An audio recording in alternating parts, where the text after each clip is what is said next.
Khedbrahma police station વિસ્તારમાંથી 2 આરોપીઓને ગેરકાયદેસર પિસ્તોલ સાથે પકડી પાડતી Sabarkantha SOG Sabarkantha SP doctor Parthrajsinh Gohil ATS charter લાગતા ગુના બાબતે અસરકારક કામગીરી કરવા સૂચના કરેલ હતી।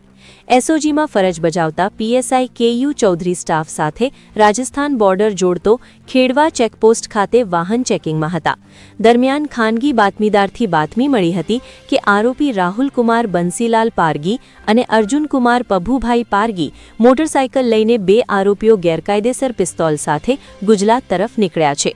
હકીકત અન્વયે વાહન ચેકિંગમાં હતા બાતમીવાળી મોટરસાયકલ આવી પહોંચતા જેની તપાસ કરતા આરોપીઓ પાસેથી 3 નંગ પિસ્તોલ જેની અંદાજિત બજાર કિંમત 90,000 અને 5,000ની કિંમતનું એક ખાલી મેગેઝીન એમ એક મધ્યપ્રદેશનો ફરાર આરોપી એમ કુલ 3 આરોપી વિરુદ્ધ આર્મ્સ એક્ટ મુજબનો ખેડબ્રહ્મા પોલીસ સ્ટેશનમાં ગુનો દાખલ કરી કાયદેસરની કાર્યવાહી કરવામાં આવેલ છે।